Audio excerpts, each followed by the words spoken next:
my notes are on the main page? Just go to the main page and check it out. Oh, okay. Yeah, thanks for that, Tans. Jesus Christ, that hasn't been up that long. Thank you.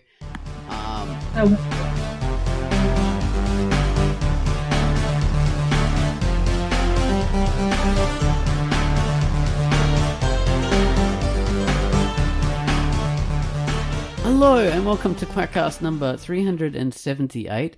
I'm Ozone Ocean and with me is Baines. Hello, Baines. Hello. Hi, Pitface. Hi. Hi, Tanzarine. Hola. Hola, and I'm Ozone Ocean. So we're all here. And this week we're going to be talking about your best work, but not quite the same as last week because it's people have written stuff about their best work, which is what we really want to talk about. But before we get into that, I want to mention the featured comic which Quai has given us, and the feature is called dreamcomicbook.com. Gumwells did a music to that just a little while ago, so you can go back and check on that in another Quackcast. But anyway, here we are. Take it away, Quai, with dreamcomicbook.com. Hello, this is Quai Dagaxe, and the feature I've selected for this week is dreamcomicbook.com by B. Travin, and it is rated E for everyone. After a quiet afternoon of reading Leo Tolstoy, Allie drifts to sleep and enters the realm of dreams. Upon grabbing hold of a mysterious orb, Allie is transported to Tegra, where its blue-skinned inhabitants can fly. This is a fish-out-of-water story that will whisk you away to a world beyond your imagination. The art is mainly sketched in black and white with some pages in full color. The line art appears hand-drawn using traditional methods and colored with digital ink. Escape into a world of mystery and read dreamcomicbook.com by B. Travin, rated E. And that was Quai's feature, dreamcomicbook.com. All right, thanks for that, Quai. Next up, we have the music from Gumwells, which is the music to Completely Unrelated. That's what this comic is called, Completely Unrelated. So there, that was a bit confusing. Slide into Cool. This is crystal white acrylic decor. This is a level above. This is music for the sophisticated. Feel your stresses melt away as you float off with the smooth jazz, pure pleasure. So take it away, Gumwells, with Completely Unrelated.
And that was the music. Gumwells, thank you so much for that. The theme to Completely Unrelated.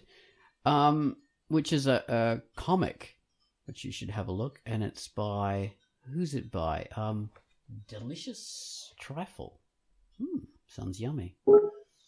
Okay. I like that name. Trifle should be delicious. Right, so your best work. Various people have given us something to read about. So, yeah, let's get into this. Your best work. I think, yep, some people have contributed anyway. I think I'll go first with this. I'll just pick some area at random. Let's see, a comment on the actual Quackcast posting. Quackcast number 377, which is where we begin. You sent me all the links. We're on. This is Quackcast 377, where I actually posted the news post about it. So I thought I'd get through these ones first, because they're the shortest postings. Okay, so Avart, or Avart, I'm not sure. Avart, he says, this is a cool topic. My best work is actually one, undoubtedly. The gloom consumes most of my time. Okay. My best work is the actual one, undoubtedly. I'm confused. What is he saying? Can you guys explain it to me? I can't find where this is. Did you pick it at random? It's like Why did you just... I just posted the link to it in the notes, and it's the comment down the bottom. He's saying that his comic consumes most of his free time. The title of his webcomic is The Gloom. All right. You okay? Pretty interesting one, by the way. Yeah, The Gloom is a great comic. It's just that the way he's phrasing, my best work is the actual one, undoubtedly. And the one, I think he means I would bet. Okay, I'm not certain, but I would probably estimate that he means that the current one that he's making, The Gloom. Okay. All right. That's good. So it's the work that he's currently working on, and he's that proud of it that he says it's his best work. You know, that's fantastic. It's like Pitface with the whole of Putrid Meat. that's the answer. Me talking about my Pinky TA number 6, which was bloody decade ago. First work's behind me. All that's left is ruin and death. Next up, we have used books. So Vicky Botwell, Baines, could you read her thing out, please, in whatever way you choose? Used books. Well, my best work, in my opinion, was a chapter of used books called Stormy Thoughts, which was drawn August to September of 2012. The art is okay. At the time, I was really giving it my all, but the layouts and dialogue and just the scenes in general really did everything I wanted. It felt powerful and significant. I like that. And the accent fits too. Yeah. Powerful. It's maybe a Dennis Kucinich kind of dude or something you've turned into by the end. Oh, I don't know. Yeah. I know who that is. That's about all I can say too. Yeah, I know who that is. And she has another post, but maybe it elaborates. It's on it is on the threads that I posted in the forums. But should we read that now? Just to bookend that, or should we? No, let's continue. Let's continue. We'll keep it linear. Yeah. All right. So, we have Jerry. So Jerry, who does lots of comics on the doc, very nice guy. Yeah, lovely, wonderful guy. Tance, you can read that. Jerry, because he hasn't got much to say. Can I just read Jerry's follow-up comment? Sorry. For me, it's my comic Tales of the Heartless. Tales of the Heartless. Okay, let's have a look at Tales of the Heartless. To continue on why, because it's a two-parter. Ozone asked Jerry why it's his favorite. And Jerry said... Jerry expands on it. Because it's what he's been told. Oh, yes. What I've been told. Tans was like, what are you talking about? Like I was literally looking, like that's the only thing that exists in the comment. Like, where is the rest? I didn't it's just look funny that his expansion was even shorter than the original comment. So I'm looking at it now. Tales of the Heartless. He's done the one I know. It's sort of these wrestling chicks that he does. That's the one I know. But yeah, okay. Tales of the Heartless. I see. Yes. Yeah, this guy does like tons of comics. Yeah. I don't think I've read Tales of the Heartless yet. Comments quite a lot too, I think. I usually see him pop up here or there. Yeah, he comments a lot. Funny guy. Yeah. And man, he updates like I don't know how he does it. Yeah, incredible. The amount of comics he does. Yeah. Yeah, so he's got, let's see. He's got 5 comics on here. Impressive. Mythology of Anfer, Jace Internet Fight Club, Playing Possum, Tales of the Heartless, and VOE. So a neat little hubbub, a little mix there. Yeah. Tales of the Heartless is so I wonder if that's also been his longest running then, or if let me see. I don't know. It's kind of hard to tell. It's got a number of pages. Oh, VOE does this one. Oh wow, Jay's Internet Fight Club has quite a lot. I'm saying that because his reason is for picking that one is because it's what he's been told.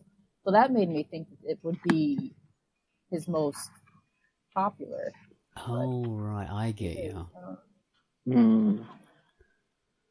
Oh well, yeah, it's impressive work. Next up we have Mr. Iron Scarf. So Pitt, it's your turn. I'm gonna do that Iron Scarf. So good. Says, I haven't come close to being able to say this. That's what he says on the matter. And then once Ozone asks him the same thing which he asked Jerry, which was, why? Iron Scarf replies, I don't have anything that came out remotely as intended, and the only projects I'm proud of are the ones I haven't done yet. The jury is out on how I'll feel about them afterwards. So kind of a little deep. The waters are running a little deep. Yeah, the ones he's proud of are the ones he hasn't done yet.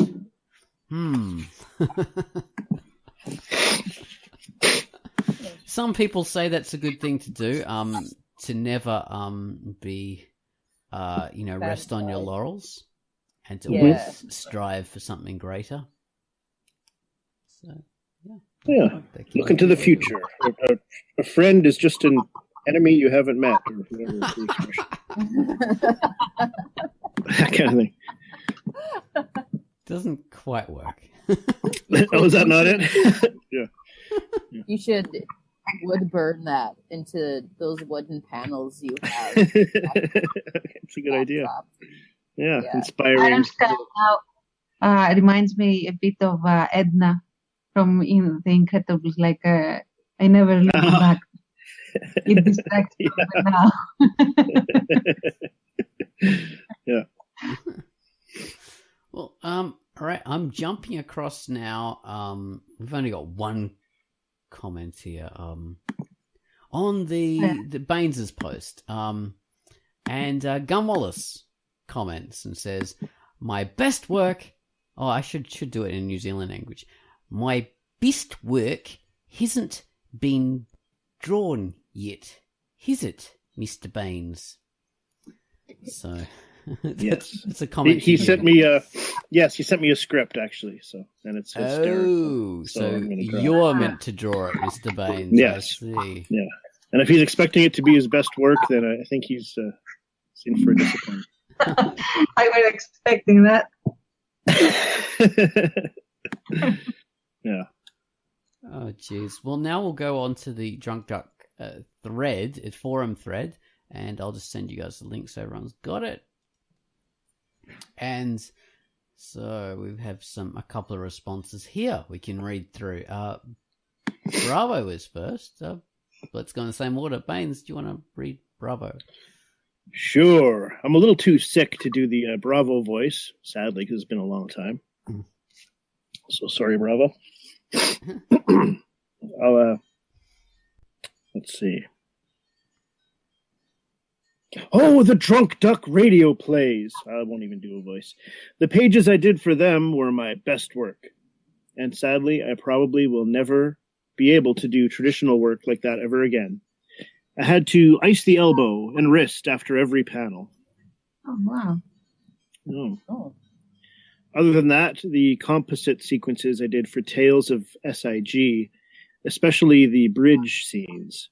It's also some of the sharpest comic, as in funny, opposed to webcomic, dialogue I've ever written. Nothing I've managed since just has that same snap of back and forth. Oh, interesting. Sometimes things just kind of fall into place, With the story I consider my best, that's kind of how it is, I guess, really. It just happened to work. Everything kind of worked well and hung together properly. Yeah, that's the makings of a good, decent story. Yeah. Tales of SIG. So that's interesting. So it's what was it? Linking panels for the awards? Oh, the radio plays. Okay, pages I did for them.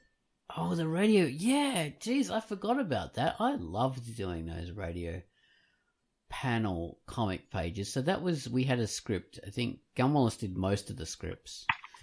And Gunwallace did most of the scripts. And of course we did the radio play version, and then we did the comic version.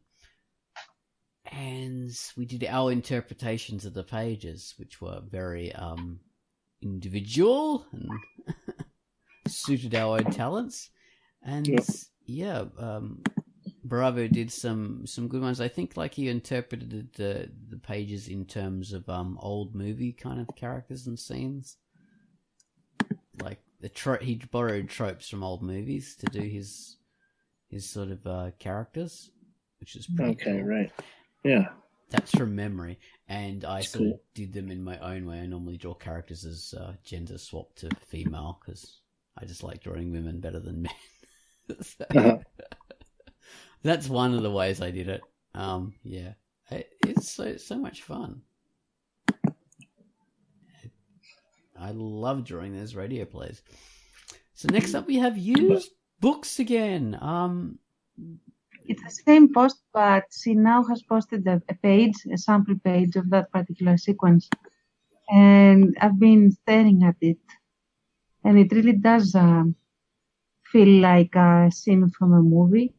I could definitely see it. Does she expand a bit on what she said? No. She just adds a sample page. She sort of goes on to say, it felt powerful and significant, and then she says, using Baines's accent, it's mostly just a really heartfelt relationship, burning conversation between frenemy lovers and exes, and also a suicide attempt, so it's kind of heavy. Yeah. It's a good drama moment in rain, of course, which is that really highlights a dramatic scene. Yeah, really cool. Pardon me, really cool layout. Mm-hmm. It really does feel powerful. Yeah, she's used diagonals to separate the panels, which is very hard to do. It's hard to get Yeah. a panel flow that actually is logical and works when you're doing weird panels. I've tried it for Yeah, and many years. and she has placed the bubbles really well, like the guide the eye. So that also works very well. Mm-hmm. Yeah, she's laid them out excellently. That's good work. Page 1018, you realize? So. Wow. Wow. Yeah. He's rubbing it in all our faces there. That's right. By the way. Yes. Exactly. Well, next up we have Emma. Oh God, I can't. Emma Claire, basically. It's part of Emma. Exactly. Yeah. So Emma Tance, do you want to read that then? Yes. The For Your Consideration poster we did for the Constellation Chronicle is hands down my best work to date. Turned out way, way, way better than expected. We made it a poster for our supporters. And indeed, it's awesome. Very epic. Yeah, it's like a movie. Well, I think the theme is movie posters, isn't it? For the Yes. the thing. And she did do it like a movie poster with all the characters there. All, a whole lot of characters on a poster, but in the unified colors, the unified palette that she uses specifically for the comic. So it gives it a very tight sort of look. It's cool. Yeah, is it ever? Yeah, Man, there's been some really nice submissions for your consideration comic. You guys should go check them out if you haven't already. Yeah. Yeah, totally do. Yeah, we should Most, do it. if not all, I think like all of them are very polished this year. I'm very impressed. Oh, excellent. I'll write a note to add a link to that in the notes. For your consideration link. There we go. Hopefully I remember to put that in there. So people will go and have a look at this artwork and reward the artist with some either consideration, so you'll nominate them and give them awards, or just comments. Just have to write a comment. That's as good as any vote. All right. No, vote for my fucking comic.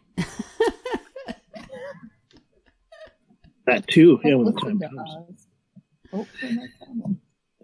Well, Listen to this madman. He's got a headache. He's high on painkillers. tripping balls. All right. So next up we have Lightfoot. Lightfoot. And so, Pitt, would you like to read Lightfoot in whatever way you choose? I will. Sure. I'll do a Shinbeo Batman.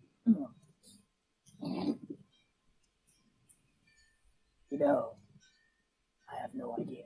No, that's too quiet. I can't do it. Okay, I'm just gonna read it. I have no idea. Referring to questions, so he's saying he has no idea what his best work. Sometimes you like an item because you thought it was a clever idea, or it was drawn well, or written well, or especially funny. But usually not when an item has all of those things. I might select a picture, but there would be no writing involved in it, usually.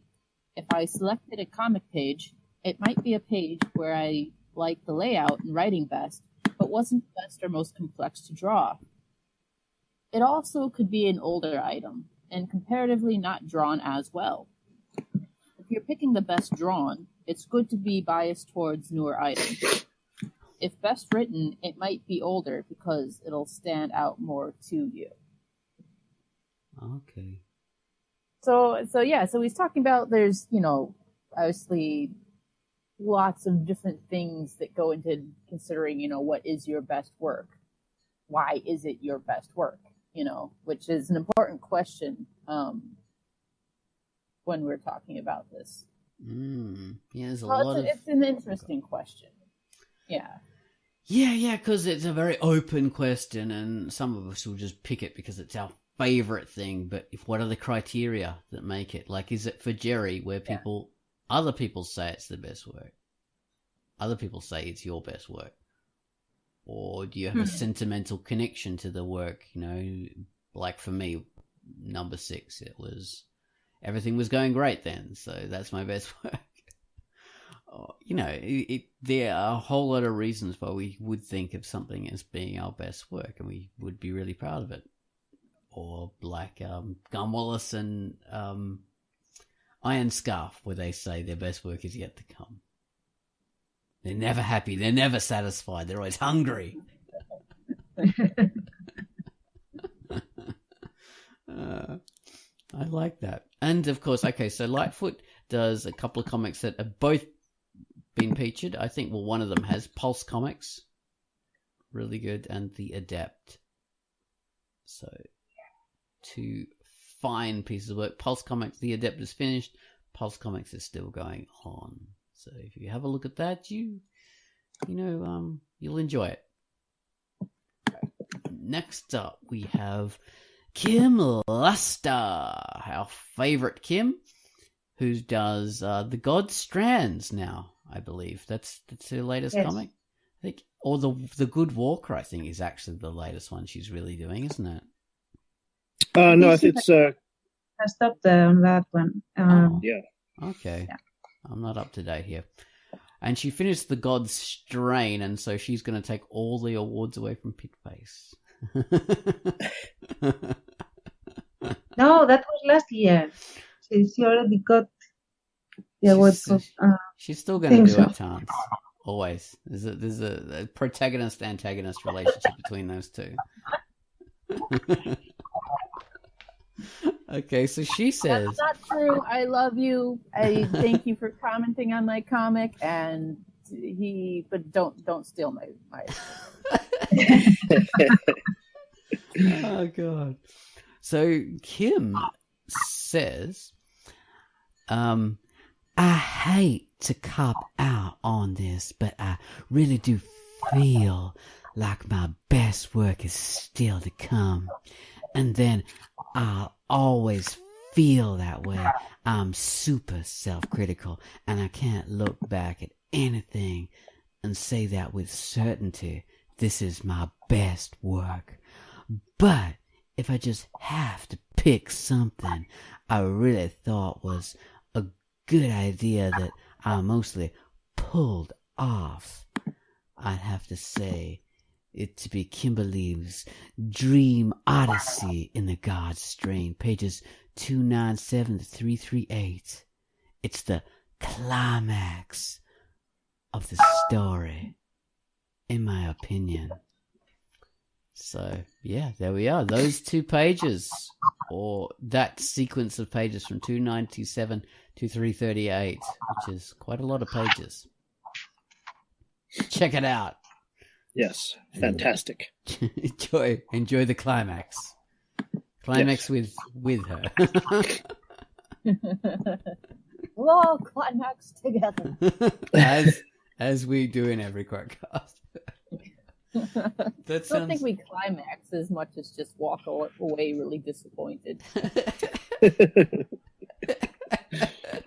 Precisely. Well, yeah, I like that. So she sort of has a an Iron Scarfian approach, and the same approach as the rest of us. She eats her cake and has it too, I think, or has the cake and eat whatever. She's taking both approaches, which is interesting. So have a look at those pages and enjoy the mastery of Kimberly's Dream Odyssey. Kimberly being the character from the God Strain, of course. Yes. Next up, we have Robert Arvith. So, Baines, it's your turn. Okay. I don't know Robert Arvith, but he's a guy. He's an interesting looking guy. He's got one giant white eyeball. He's a scary dude. He's bald and he's got a goatee, so he must be a kind villain. of monster. Yeah. Have a look at his work. And Robert says, "Oh yeah, I'll take a little peek here. Let's take a peek while I'm reading." So Robert says, "I've become a big fan of my own work." Smiley face. That is, I feel like after decades of work, I'm finally making the art that I aspired to as a child. Dragons in civilized lands, uses either... What is that noise? It's me. I'm sorry. Oh, okay. Is it air No problem. conditioner? I'll No, I mute. thought I heard alien voices. I'll mute my microphone. Dragons in Civilized Lands uses either an innovative or crazy mix of 2D and 3D art that I developed myself. I love the whole book, but the spread introducing the Bone Dragon in Chapter 3 is a particular favorite. It took me about a week to draw. I'm also proud of the cover I designed for the first Sasha Dreiss novel. I love a collaboration, in this case with Connor Alexander, the book's author, where we both love the end result. That's very cool. Oh my God, that's stunning. Yeah, I think the work is, I suspect it's 3D artwork using a filter. Like, yeah. And it's sort of a mixture, he says. He didn't really explain. Yeah, it's black and white. It's beautifully set. Nice angle there. It's in a library. God, this is so detailed. A lot of stuff in there. So yeah, lovely setup. That's the thing with the bone dragon. And sorry, just I'm gonna say something quick and mute again for the air conditioner. It feels like a manga almost in the level of detail and everything. That's a good point. Yeah, does sort of very much that look. Very textured too, and his cover is very much in contrast to that. It's made up of simple silhouettes layered on top of each other, which is a very effective thing because you fill in the rest of the detail with your brain in that case.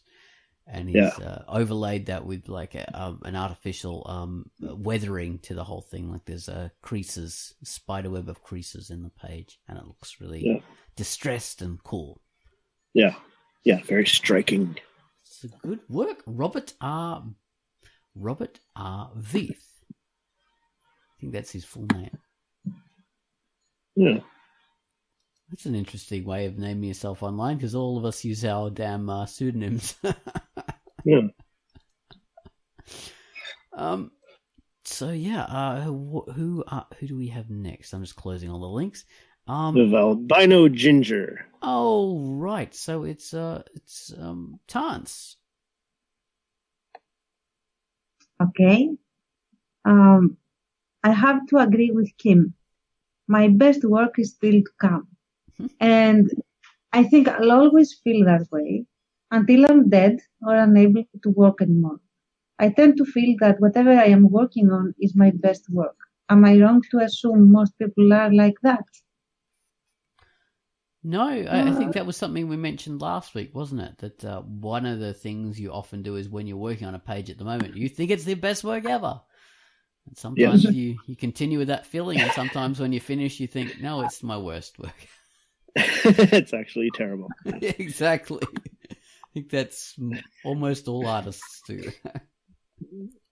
This is a pile of crap. Why did they spend the last few weeks working on it? It's like, shit, no one's ever going to love. I'm going to die alone. No one's ever going to love me. Yeah. Yeah, exactly. But that's a fine attitude to have, that your current work is your best work and you're thinking, oh my God, everything's good and fantastic and this is genius. That's a good way to think. Yeah. Be proud. Exactly. And that's the end of our responses to this particular item, but it was great to be able to read people's contributions again because we haven't had that for a while. Yeah, man, it's been a long time. Yeah, it's mainly due to me not doing it, but it's good to do that every now and again. We'll do it more. And thank you, Baines, for boosting the signal. What? Oh, yes, of course. Yeah. Middle of the night, I had to write something. No, it's always good really to do late. that. It reminds me of the way Tance and Emma do the whole thing with the Twitter. It really does. It reminds me of that because Tance and Emma sort of cross-post and boost each other's things and boost other Drunk Duckers things through the Twitter. So if you haven't seen the whole Twitter thing, have a look at the Drunk Duck Twitter that Tance and Emma are managing together and doing all sorts of stuff. Crossfire. It's pretty cool. We will definitely give you exposure. Hopefully not the deadly kind. Not the deadly kind or the sexy kind. It's the promotional kind. My God. Yeah.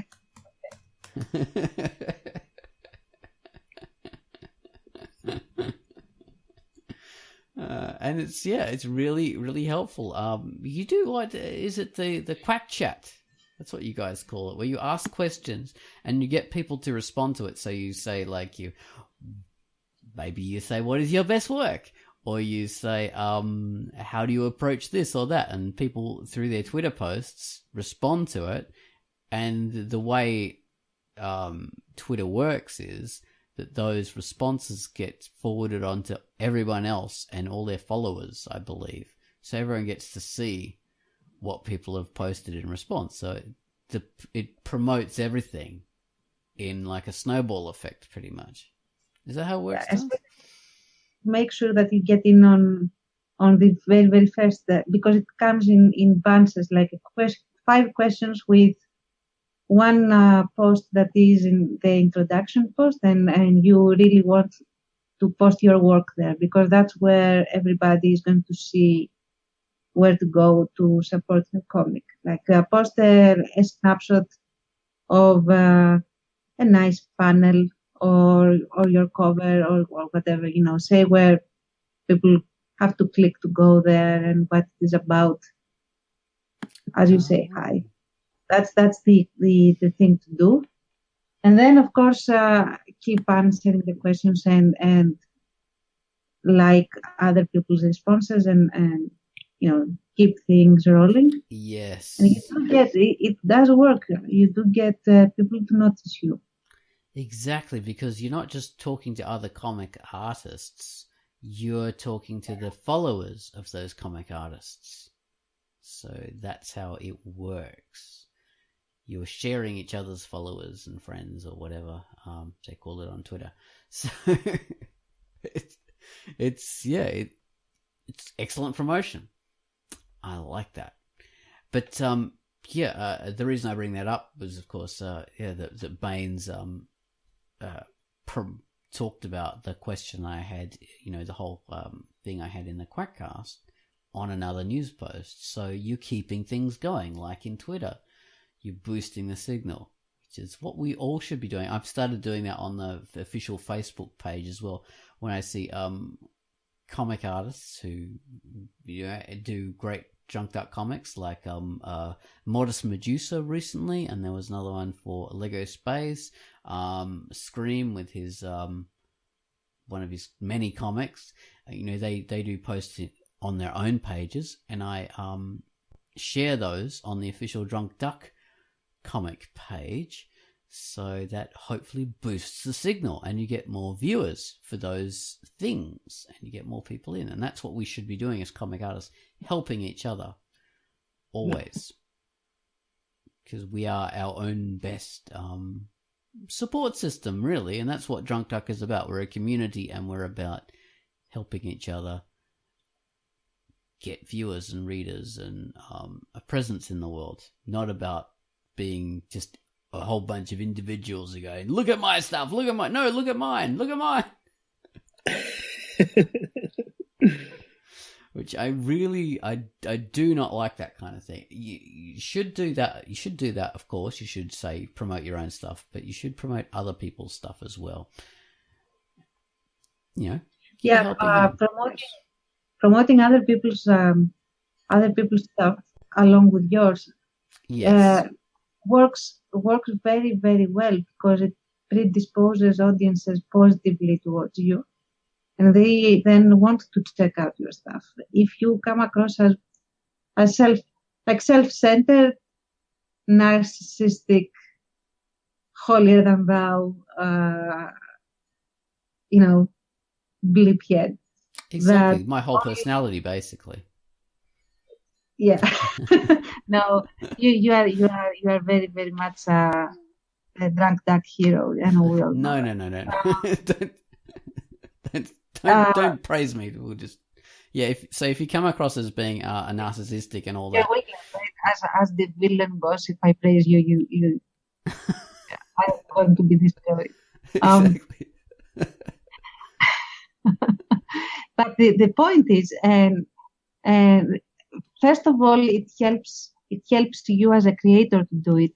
And I have noticed, like I do on my personal Twitter every Wednesday a small feature of assorted comics that catch my eye from Drunk Duck, but also from other hosting sites and independently hosted, or they have their own pages or whatever, and I give them a little spotlight, and it has helped me get exposed to far more styles and approaches and art stimulation, let's say, on the one hand. On the other hand, other people have found me as a creator doing that. So I was thinking, and I do want to suggest to the community, since I mostly manage the Duck Twitter account, except for the Quack chat that is all Queen Emma. I simply clap and encourage her. So I was thinking that I could also do a similar feature for Drunk Duck comics on the Duck that are separate from, the traditional Drunk Duck feature, like a little spotlight of sorts. Yeah. And I could get suggestions, like if anyone wants their comic spotlit,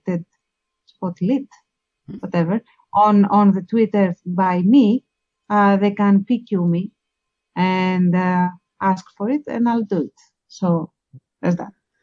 That is a great idea. You can post that. Oh my god. Getting a bit of echo. Yeah, you can post that wherever you like. You can have it as part of your Saturday news post, or you could post it on the Sunday because that's a free wildcard spot, or wherever you want.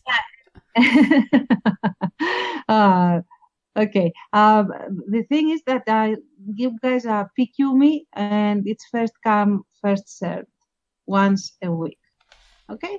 Okay. All right. I'm just going to write that in the notes. So, Tance Comic Spotlight. So she will spotlight your work for you, and you'll be overwhelmed by people. Hopefully, that'll be good.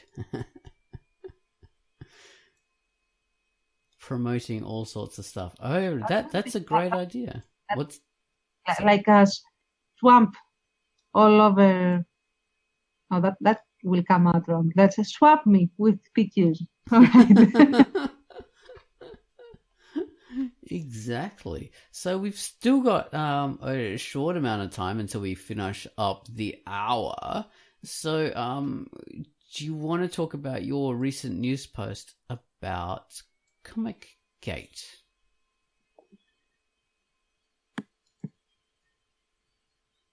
Tons. Okay, I should, I'm trying to mute and unmute. I'm not sure if that is going to sound worse on the playback, but I'm sorry, guys, for my air conditioner. It's, I can't hear your air conditioner. I'm not hearing anything now. Can you? You can't. No. Can you? I think what happens is it's not your air conditioner. It's some sort of your microphone just decides, okay, I'm going to play back what I can hear through the speakers. And it just does that for a short time, and then it says, oh, hang on. And it stops doing it. So that's what it's just a feedback. I'm sorry about that, guys. Anyway, Comics Gate. I was pulled in Comics Gate in Twitter because at some point I tried to look up some artwork and I was blocked by this person's account, and I had never interacted, or in any way had communication with this person, and that made me question, like, why had this happened? And I was informed by many people that because I was following some other account, because I was trying to educate myself for some things, that's why I was mass blocked. And that was my introduction in Comicsgate. I didn't know anything else about it at the time. So Comicsgate is this very, very heated battlefield between two opposing armies. One is the how I'm trying to characterize these people, and I don't really want to put a label, but they are the ones that like superheroes as they have been established over decades, and that's the one side, and the other side is the ones that support superheroes being basically retconned into different versions of themselves, like completely different versions of themselves.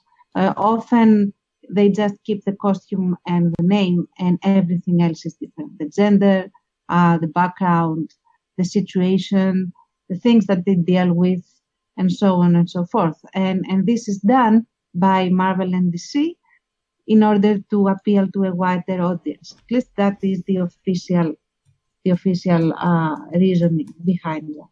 So the battlefield occurs when people object to this. They say that they don't like it, and the creators, and that's the thing that is shocking, it's the professional creators that are supposed to be veterans of the industry, and they are supposed to be to have a specific behavior, at least officially, when they are on the official media and everything. They respond like kids in a sandbox, basically. At least that's what it looks to me. They are very, very toxic and rude to the extreme, and very broad brushing and refusing to listen to feedback or the reason why their product is being rejected. So, and then you have the pushback from the opposing side in the same manner. And of course, when this happens, this back and forth happens a couple of times, everything devolves into you are this.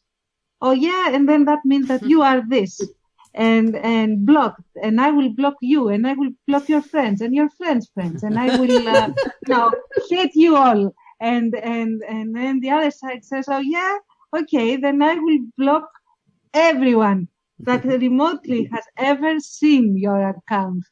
What do you think of that? That sort of thing. Very spirit. But before you go on, so what kind of comments originally spurred this kind of backlash? So I know you don't really want to talk about it because it's ugly stuff and nobody wants to get into this kind of shit, but it's a little vague right now. So I think in order for us to fully appreciate what's going on. Yes. I really tried to dig in and find the original, ground zero of this whole thing. Like, how did this entire thing begin? It's not very clear because I think it is like an aggregate effect of some original reactions that then snowballed into gaining followers on either side, more or less. So basically, it was behavior. I'm going to mention names. I'm not very comfortable with that, but I will. So there is this Mark Wade person that is supposed to be extremely famous in the industry, and for having been present and created a lot of stories for very important superheroes, like I think Captain America or, Captain America. I remember Captain America. I'm not very much a superhero comics person. That's fair enough.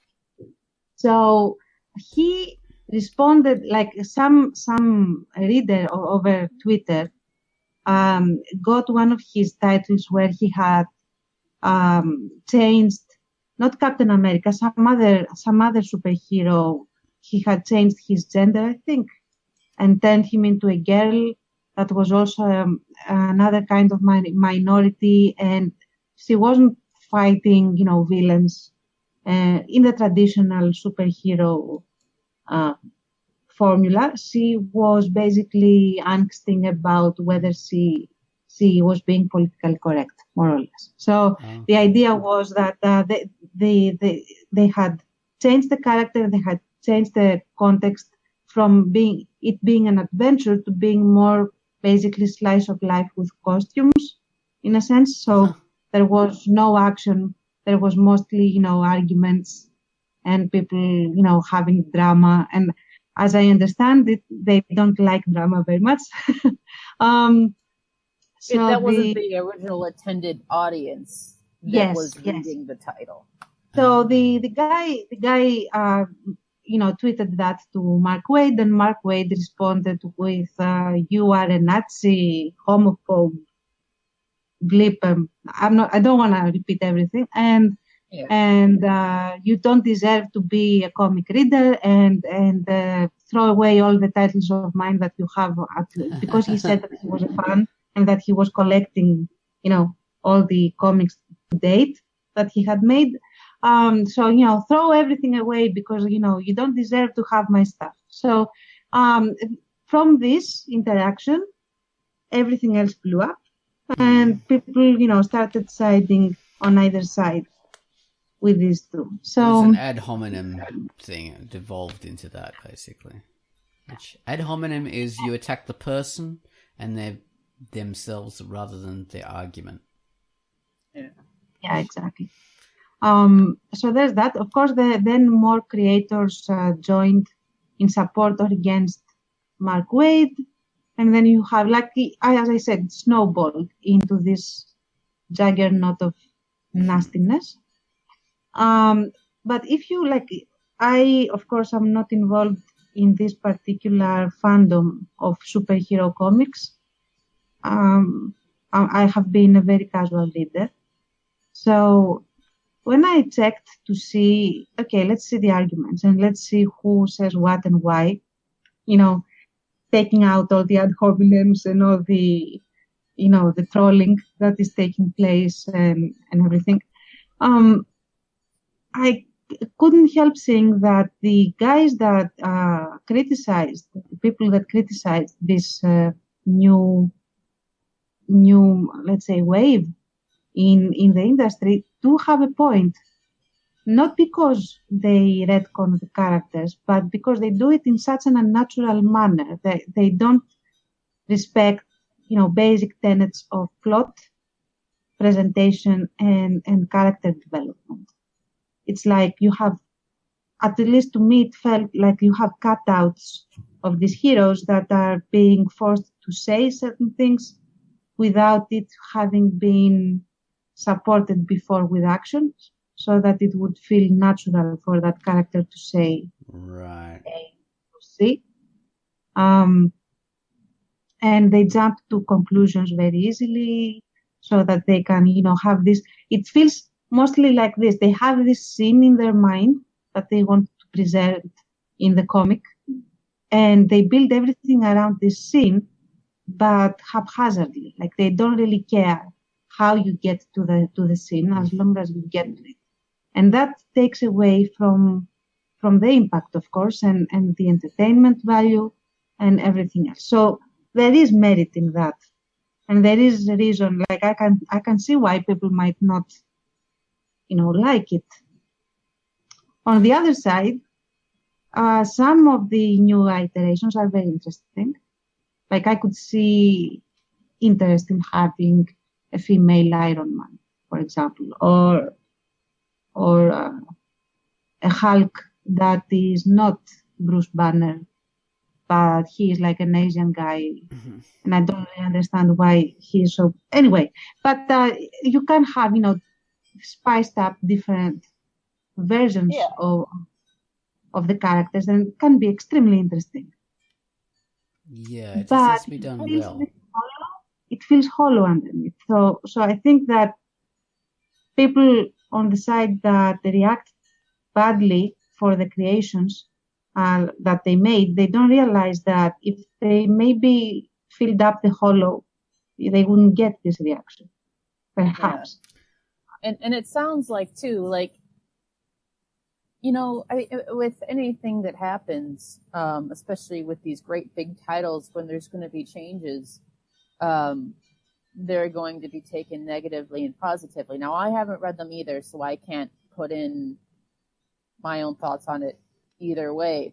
But what took it from something that's going to be, naturally, talked about, criticized and stuff, sounds like the thing that took it from there to Comicgate, as we're dubbing it now, is this guy's reaction, Wade's reaction. Mm-hmm.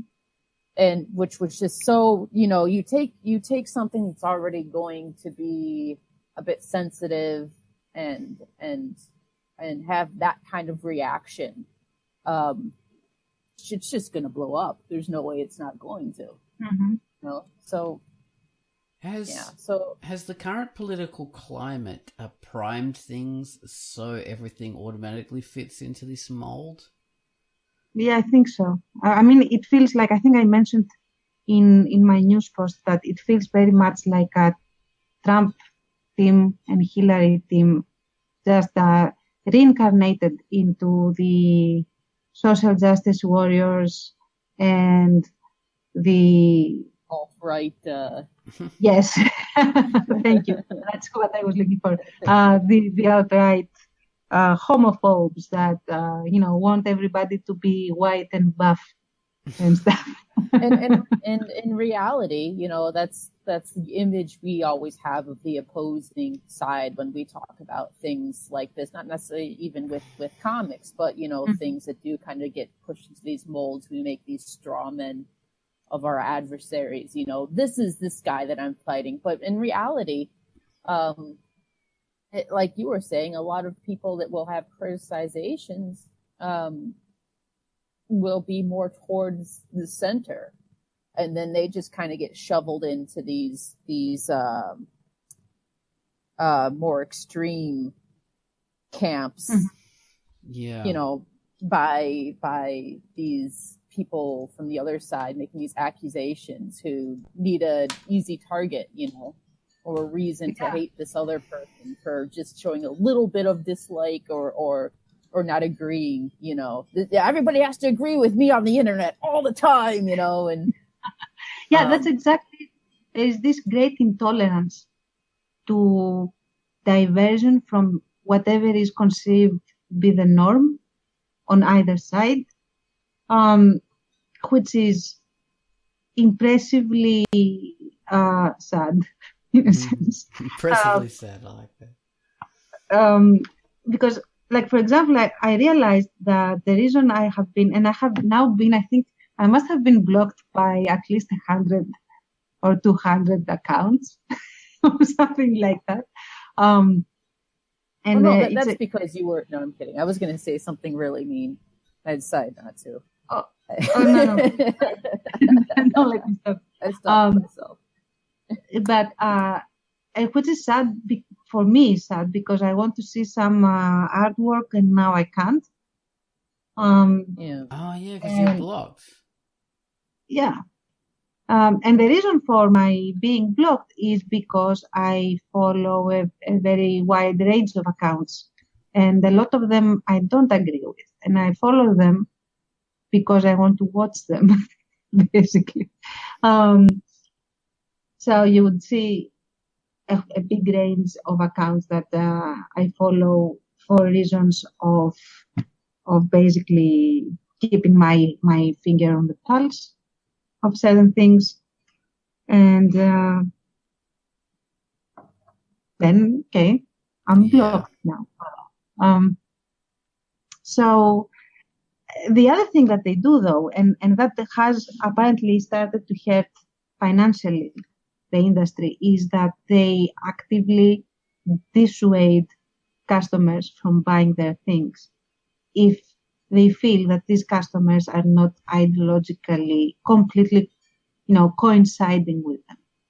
Ideologically, it's insane how much they ask me. Okay, I will sell you my thing if you support all of this list of things. If you don't, then you cannot have my superhero comic. So, which isn't a superhero comic anymore. It's an emo social justice thing. I don't know. I mean, it's not all of them are. I mean, I have to say that I have seen, the emo stuff, but also some of them are not emo. They are pretty interesting.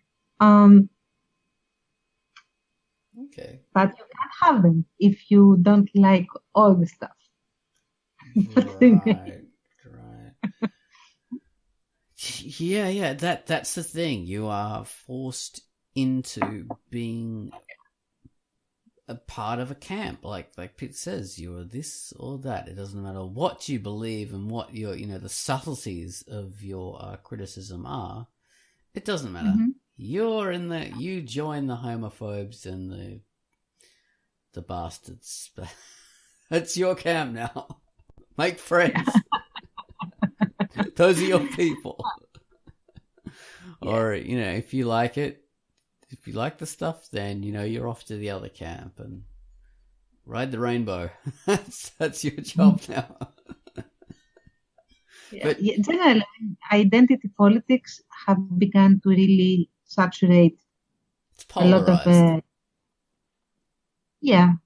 saturate and polarize people, and then you cannot have discourse, really, which means that you cannot have development. I hope it blows over, like one of those childhood diseases that you have to go through and then never again. It is stifling, isn't it? But as you say, the main, we've even covered the whole thing in a Quackcast earlier. I remember.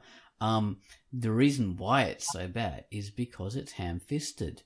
You can't just say, okay, I'm going to be socially aware now, so this character is now a girl, and she's worried about these 3 things. And aren't girls marvelous? Aren't they wonderful? And, there's all this kind of patronizing way that just ham-fisted, well-meaning people approach this. Whereas what you really should be doing is, make it fit, make it natural, make it feel good. So then what you really should be doing is dragging the conservative people along with you.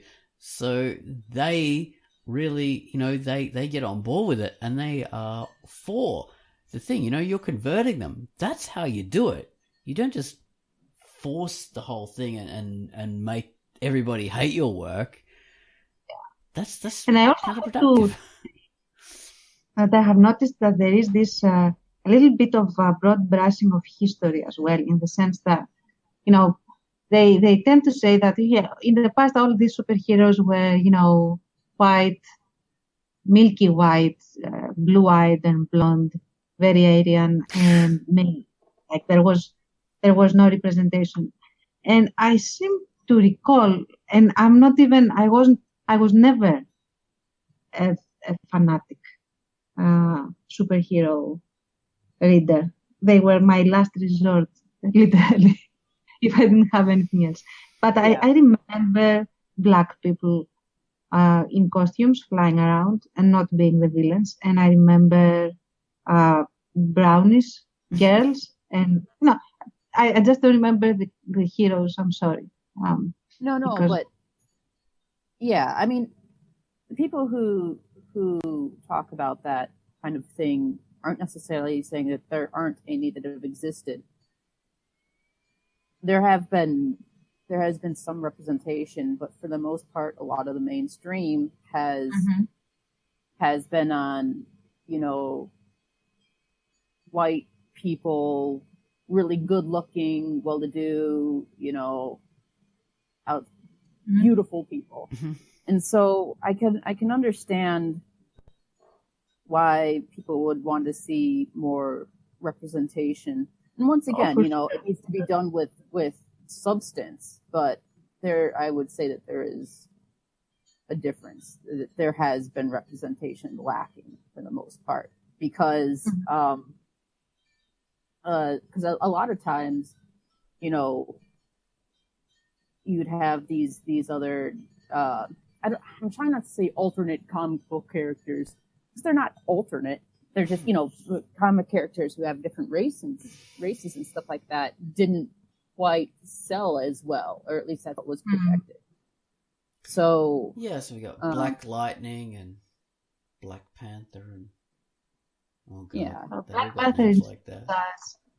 Yeah, the thing is that I absolutely understand that, but when you get, why am I saying the whole broad brushing?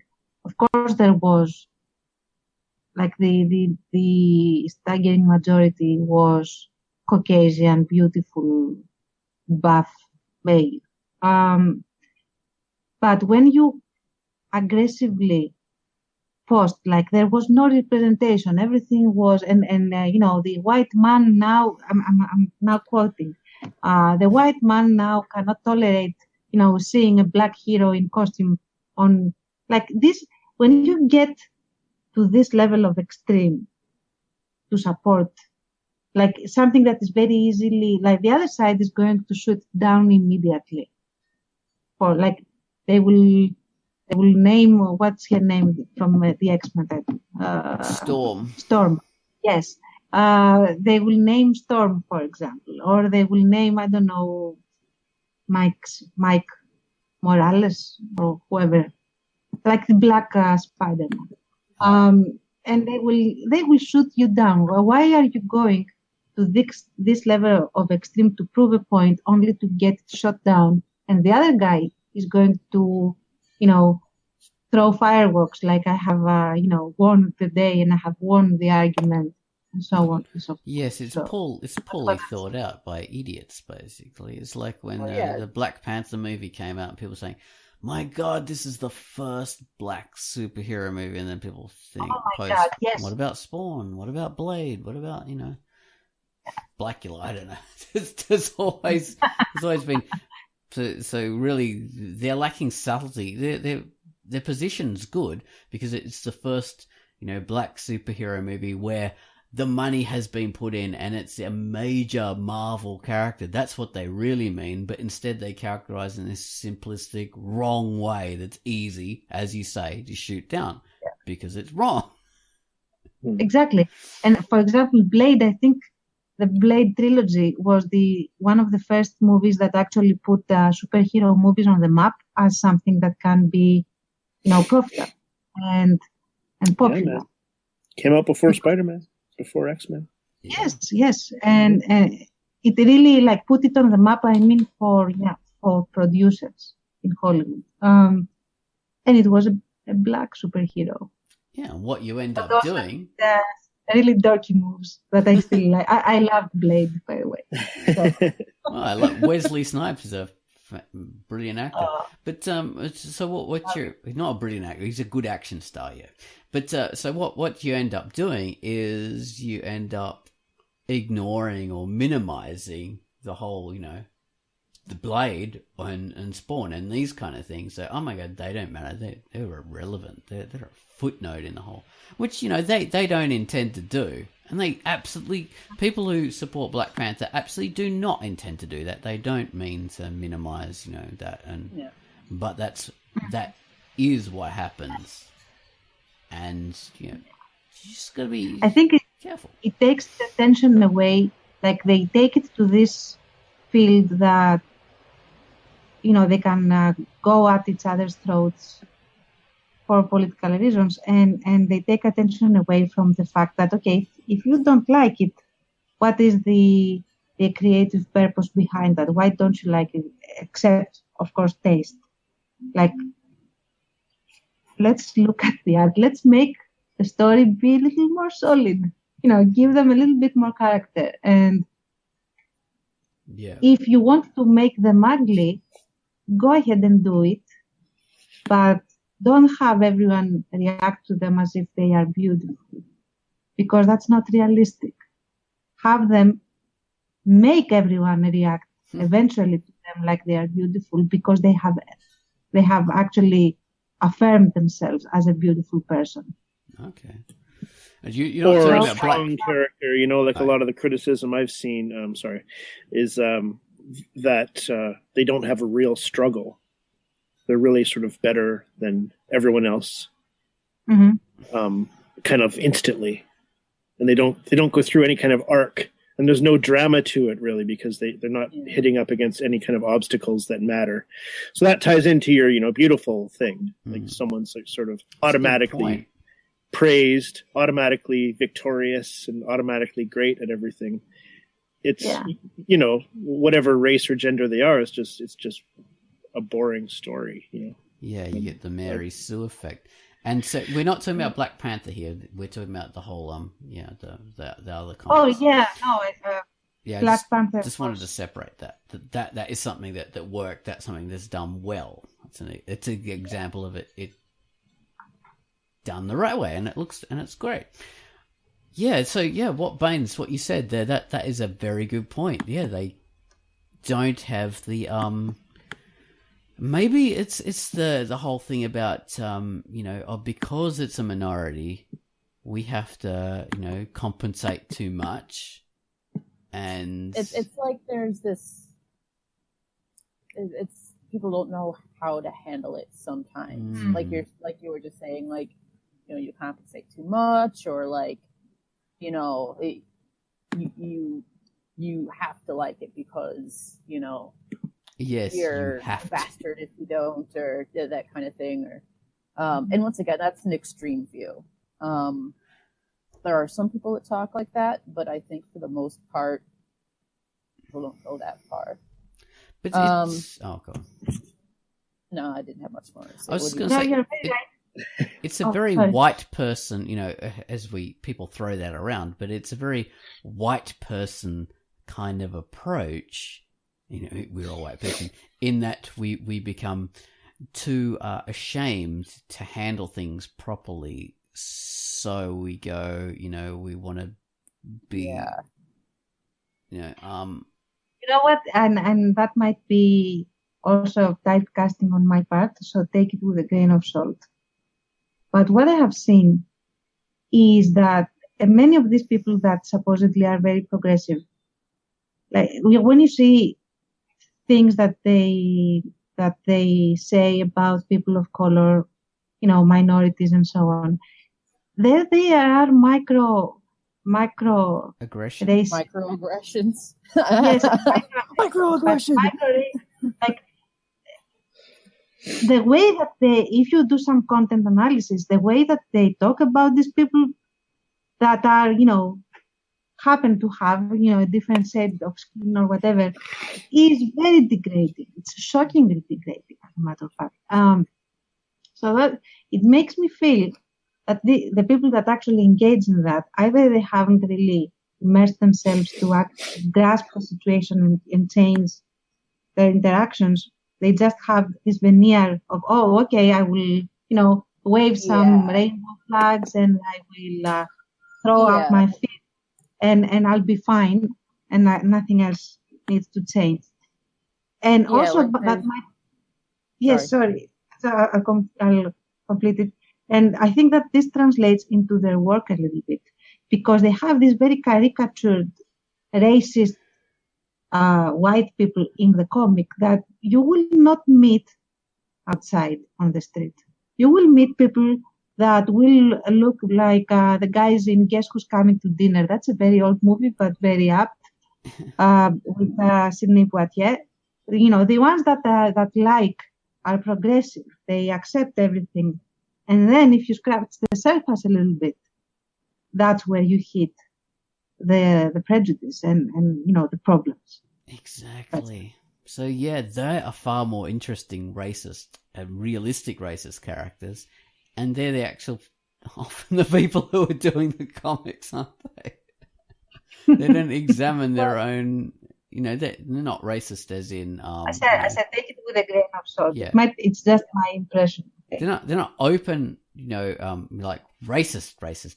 They're just racist in that we us as all of us have these unquestioned notions about things and unexamined thoughts, and Well, I think we don't realize when we're doing it.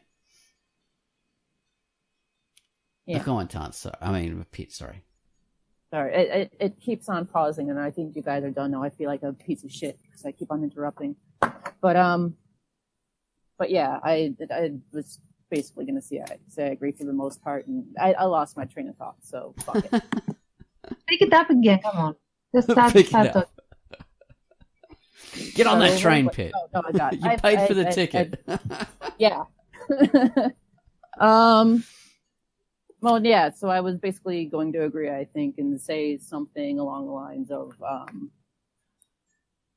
people who act racist, I guess, on either side of the fence, even the people who are, for the most part, trying to be more progressive and understanding, but still end up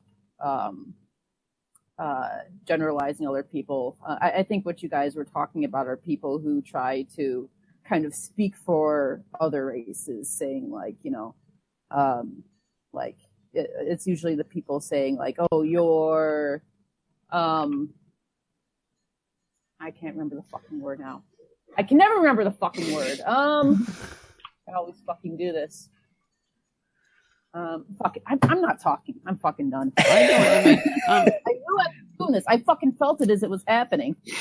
So it's like, from your dad's generation, my dad's generation, they when they want to be show that they're not being racist, they'll say, yeah, black people, they've got a natural rhythm, and they're fantastic at music because of that natural rhythm, and all that kind of stuff, and black people have big penis, these kind of things that are meant to be like positive stereotypes.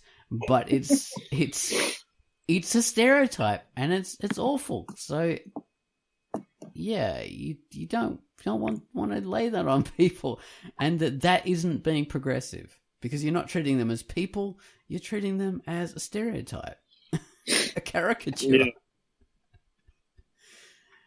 And that's what Pitt says. You're speaking for these people, and you have no right to speak to them for them as a people. No. I wasn't going to go as far as that either. I was going to say something else. It's a fucking moot point. I'm just so pissed off right now. I hate when this happens.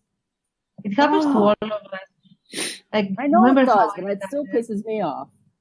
And then I stop the entire fucking cast. So I am actually going to go on mute now because this is... Pit faces meltdown. You heard it here. You're flustered. You put yourself on timeout. Yeah. Pit meltdown. I love it. Yes. Well, she's like punishing herself way too much. No need. Well, yeah. It's her Catholic upbringing. No. Maybe, yes. I'm just making that up. I don't know what her upbringing was. I definitely think, like, just a quick sidetrack, then you can go back. No. Creators, especially like on that high level that Mark Waid and creators like that are on, he's like a pretty top tier comic writer, I believe.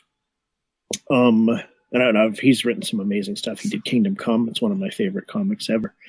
But berating the fans and customers and going after them and attacking them personally, that's like, I don't know how I would apply that to webcomic creators necessarily, but at that level, it's just a terrible idea.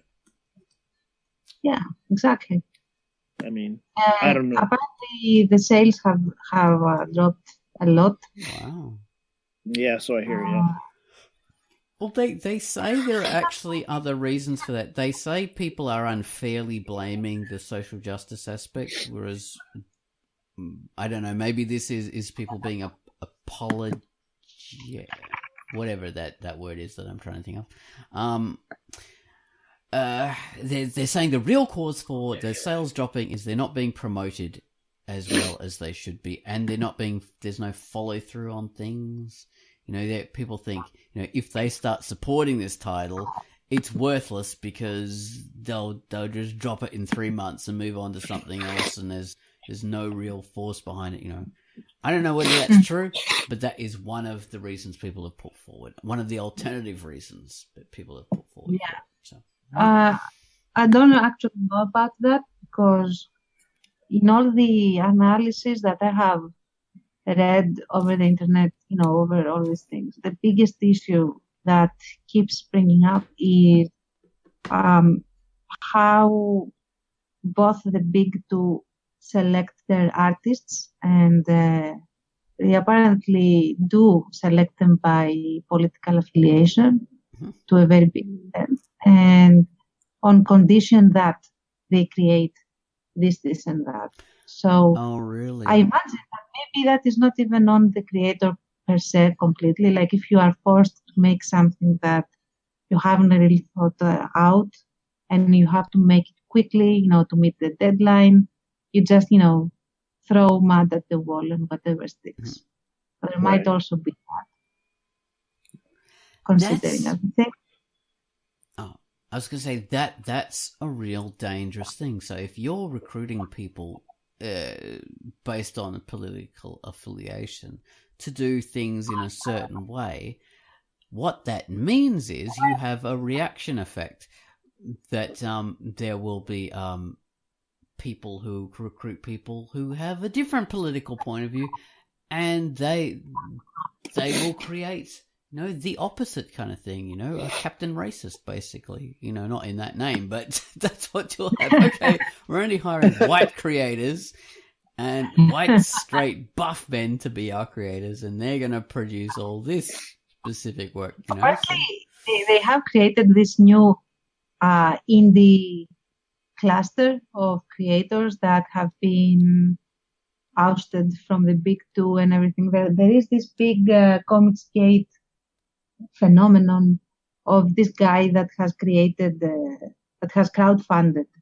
a comic that supposedly is completely apolitical. It has a varied cast of superheroes, like they are, people of color in it and everything, but they are also, white people in it, not only minorities, and they supposedly just fight a giant lizard or something like that. And the whole story is them basically having to protect the city from a giant Godzilla style